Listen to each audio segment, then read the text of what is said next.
Hello and welcome to News Now on TV360. I am Thelma Okoro. Following the deadly activities of some rampaging Fulani herdsmen across the country, the Nigerian military has emphasized it will clamp down on the group. A few days ago, President Muhammad Buhari had ordered the military and other security agencies to wade into the ongoing clashes between herdsmen and farmers just to ensure that no further lives were lost. Speaking at a meeting between the Nigerian military and the Miyetti Allah Cattle Breeders Association of Nigeria, Major General Fatai Ali, the Director of Administration in the Defense Headquarters, said the military will do all within its powers to end the deadly attacks. What are the pushing factors that are pushing these Fulani herdsmen even to go to the extreme part of the country? Because when foster was available in northern Nigeria, where rainfall was stable, that's not happening. When reserves, forests were gazetted and reserved, mapped and reserved for cattle breeders, this incident were not there. But the increase in population has now wiped out the entire grazing reserve in this country. 400 and something of them, all wiped out. And you have a population of about 20 million cows. Where do you keep them?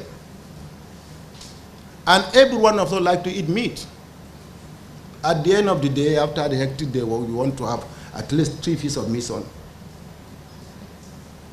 on your meals. And this is a business venture that also about 20 million people are engaging. Recently, as you are the security operators, you know the case of Boko Haram.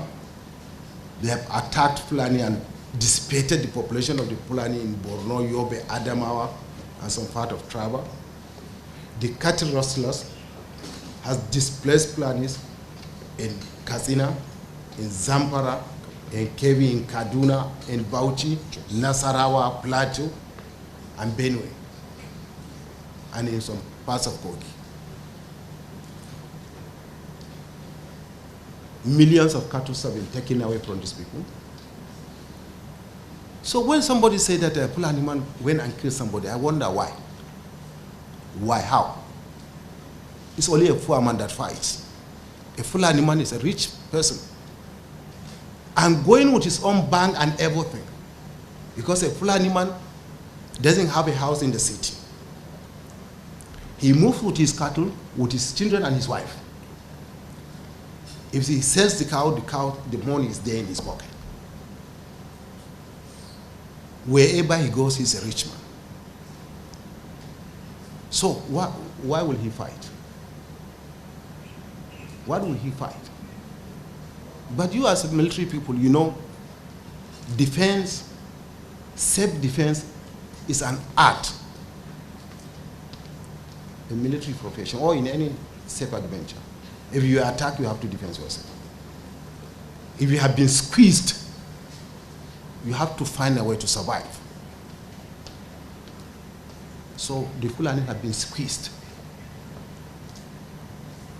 And then now they venture into a territory that they were not there before. And people find them very strange.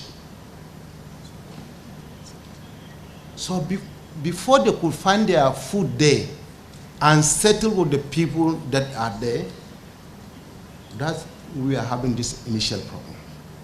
The recent happenings of herdsmen and local communities clashes in many parts of Nigeria is a source for serious concern. Many lives have been lost, and the President Commander-in-Chief, General Muhammadu Buhari, has directed the security agencies and indeed the military to handle the situation and ensure that no more lives are lost. I want to assure that the military, in conjunction with other security agencies, is doing everything possible to maintain peace and security in Nigeria, in line with the directives of the Commander-in-Chief. I want to also assure that whoever is involved in this killing will be brought to book and tried in line with the law of the land. A committee has already been constituted by the Chief of Defense Staff to interface with all the stakeholders on this issue, go to all the flashpoints, meet with the various stakeholders, and come back to report on appropriate lines of action. Nigerian governors elected on the platform of the All Progressives Congress have visited Enugu State to sympathize with Governor Ifeanyi Ugwuanyi over the attacks by suspected Fulani herdsmen. On April 25, 2016, Nimbo Uzowani community in Enugu State was invaded by suspected herdsmen. The police said 9 persons were killed in the attacks, not 20, as widely reported. At the government house in Enugu State, the APC governors condemned the attack, insisting that the perpetrators must be brought to book. Governor of Borno State Kashim Shettima said he understood the pains the people of Enugu State were going through, having been entangled in the deadly attacks of Boko Haram. Chief of Army Staff Lieutenant General Tukur Buratai says ground troops have blocked movement of Boko Haram terrorists in and out of Sambisa forest. He was speaking while fielding questions from journalists shortly after monitoring troops deployed at Banki Junction in Borno State, northeast Nigeria. He said ongoing Operation Crackdown had been successful as the troops were making steady progress in dismantling the remaining Boko Haram hideouts in Sambisa. Over the past few weeks, Nigerian troops have succeeded in beating back Boko Haram insurgents and retaking virtually all the territories once held by the sect in the northeast region. Cameroonian President Paul Biya has reassured Nigeria that his nation would support the war against the Boko Haram terrorist group till it is defeated. President Biya was speaking at a press conference held in Abuja, Nigeria's capital, on Wednesday after a meeting with President Muhammadu Buhari. The Cameroonian leader also denied reports that his country had harbored terrorists and wanted to withdraw from the fight against Boko Haram. On his part, President Buhari told reporters he was grateful to the Chad Basin Commission, the Multinational Joint Task Force, and the G7 countries for the support they gave Nigeria in the fight against Boko Haram. Just last year, President Muhammadu Buhari was in Cameroon for a similar visit to discuss ways of effectively tackling the Islamic insurgents. Still on President Biya's visit to Nigeria and Cameroon have signed agreements on trade cooperation and conservation of the Benue River. This was the outcome of bilateral talks held between President Muhammadu Buhari and President Biya. The Cameroonian leader is on a state visit to Nigeria. Other areas covered in the bilateral talks include security, agriculture, and immigration issues. Police in Ogun State have rescued Senator Iyabo Anisulawo, former Minister of State for Education. Anisulawo was rescued at about 7 p.m. on Tuesday at a village in Ogun State, southwest Nigeria. The police public relations officer in the state, Muyiwa Adejobi, said 2 persons have been arrested in connection with the abduction. Senator Anisulawo, who represented Ogun West Senatorial District between 2003 till 2007 at the Senate, was kidnapped while returning from her farm by 4 armed men last Thursday in Ogun State. Barely 24 hours before her rescue, the Ogun State Police Command had offered a reward of 5 million naira to anyone with useful information that could lead to her rescue. Barely 24 hours after the Speaker of the Edo State House of Assembly and his deputy were impeached, security operatives have now been sighted around the complex. Police officials and members of the Nigerian Security and Civil Defense Corps were seen around the complex with arms blocking access to the House of Assembly. A 5-day holiday had been declared by the state government in honor of the late Oba of Benin, who died last month. The Speaker of the House, Honorable Victor Edoro, and his deputy, Bright Osayede, were impeached on Tuesday by 15 members of the 24-member assembly. The 2 principal officers were accused of incompetence and high-handedness.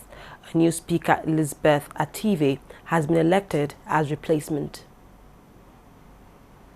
More than 8 people have been killed after a bus carrying secondary school students crashed along Lagos-Ibadan Expressway in Nigeria.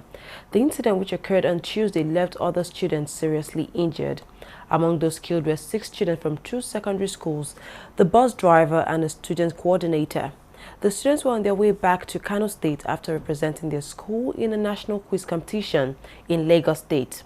Reacting to the tragic news, the Kano State government has condoled with the families of the students and their schools. No reason has been given for the fatal crash. The federal government has directed medical doctors to treat emergencies, including gunshot victims, without requesting police clearance or other restraints. Minister of Health Isaac Adewale gave the directive at the swearing-in of 342 foreign-trained medical doctors and 6 dentistry graduates in Abuja. Kaduna State Governor Nasir El-Rufai gave a similar directive last month. He directed all hospitals in the state to henceforth treat persons with gunshot wounds and accident victims before demanding police reports. The Inspector General of Police, Solomon Arase, has directed all state command commissioners of police to suspend enforcement of the law on tinted glass permits and firearms license until the expiration of the deadline. This comes as the Nigerian Police High Command extended the deadline for validation till July 31st, 2016. The Police Inspector General, who emphasized the registration of tinted glass permits, says it is free of charge and warned policemen against extortion and harassment of officials over revalidating their permits and licenses.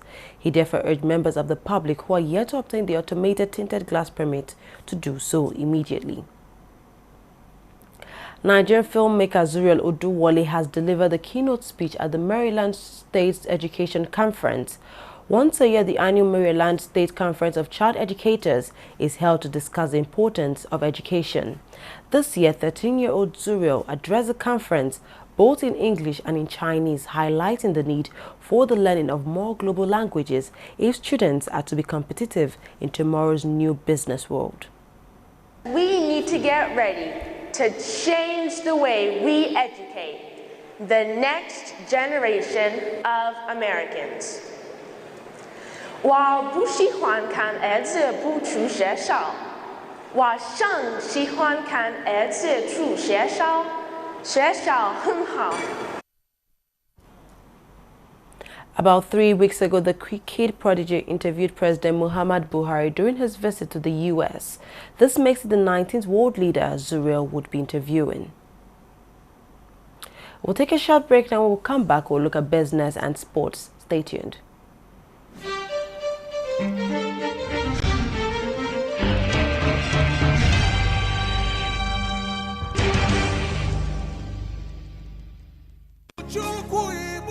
Comedy time once again. Chapel of Comedy with Nehi, featuring Igor, Elenu, MC Abe, MC Shakara, Emeka Smith, Bash, and many more. Music by Tim Godfrey. Special guest appearance from Motolai Kende, Charles Inoje. Venue, Golden Tulip, Amodofin Festive Town, Lagos.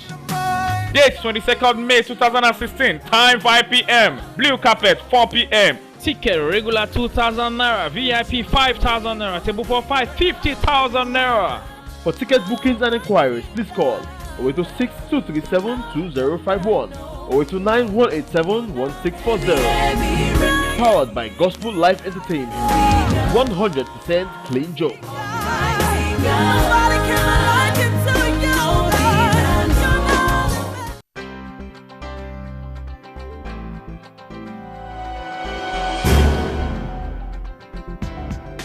Hello, you're welcome. You're watching the Funny White Man Show, which is the biggest, the brightest, and the most entertaining show in Africa. Funny white man, funny white man, funny white man, but this way you talk, it's too much. Give me 5,000 man, that's you. It's too much.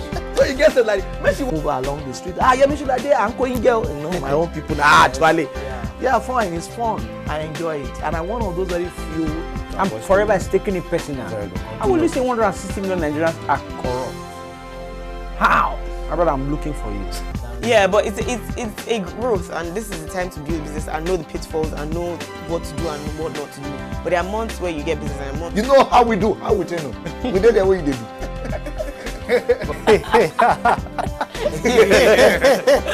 Hello, you're welcome. You're watching Trending Matters on the Funny White Man Show. Of course, they will bring you trending issues just to entertain and tickle your fancy.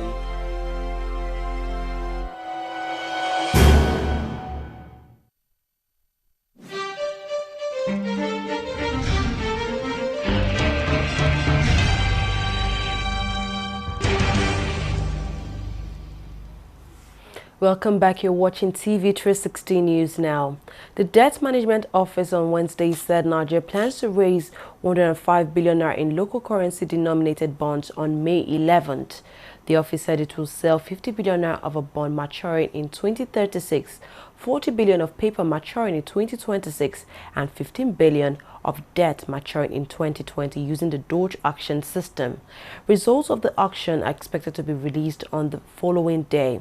Nigeria issues sovereign bonds monthly to support the local bond market, create a benchmark for corporate issuance, and fund its budget deficit. Oil prices edged up on Wednesday as an uncontrolled wildfire near Canada's oil sands region reduced production in that area. But overall markets were weighed down slightly by slowing economic growth in Asia and the United States. The Canadian province of Alberta raced to evacuate the entire population where a wildfire was taking hold in the heart of the country's oil sands region, reducing output at some facilities. Brent crude was trading at $45.07 per barrel, while U.S. crude was up 24 cents at $43.89 per barrel. Some 75 million school-aged children in crisis areas around the world are in desperate need of educational support, according to a new report by UNICEF. 1 in 4 children aged 3 to 18 live in countries affected by humanitarian crisis, the report says. In Syria, 5 years of civil war has left 6,000 schools out of use, while in eastern Ukraine, the conflict damaged or destroyed 1 in 5 schools. Refugees are 5 times more likely to be out of school, the report says. During times of conflict, girls are 2.5 times more likely to be out of school than their male counterparts. The report comes ahead of the World Humanitarian Summit in Istanbul on the 23rd and 24th of May. Donald Trump has become the U.S. Republican presidential nominee in all but name after victory in Indiana for horse driver Ted Cruz from the race. Trump, unpopular with many in his own party, now has a clear path to the 1,237 delegates needed to claim his party's crown. That would mark a stunning victory for a businessman few took seriously when he launched his campaign just last year. Bernie Sanders has defeated Hillary Clinton in Indiana's Democratic race. He chose Clinton in the all-important He chose Clinton in the all-important delegate count, but after this victory, he said the contest was still alive. World Football Governing Body FIFA and Nigerian Football Federation today remembered African football legend Rashidi Yekini 4 years after his death. Yekini passed away on May 4, 2012 after a brief but serious illness. He is the all-time highest goal scorer for Nigeria with 37 goals. He also represented the nation in 5 major tournaments, including 2 World Cups, where he scored the country's first ever goal in the competition. He was also named the African Footballer of the Year in 1993. Musa Dembele could face a lengthy ban after being charged with violent conduct for appearing to eye-gold Diego Costa during the heated 2-2 draw between Chelsea and Tottenham. The FA says his actions constitute more than a normal 3-match ban for violent conduct. The former Fulham man has until 6 p.m. on Thursday to appeal the charge, with reports suggesting he could be banned for up to 10 matches. FIFA's chief ethics investigator has recommended a live ban for Jeffrey Webb, a former vice president of the global soccer body. Webb has pleaded guilty in the United States to offenses linked to racketeering, fraud and money laundering. Webb, one of 7 people arrested in Zurich last year before FIFA's annual Congress, is also an ex-president of the Confederation, covering North and Central America and the Caribbean. He is one of 41 individuals and entities indicted following the U.S. Department of Justice's investigation into soccer corruption. Well, that's all we have on News Now. We thank you very much for watching. I am Thelma Ukuru.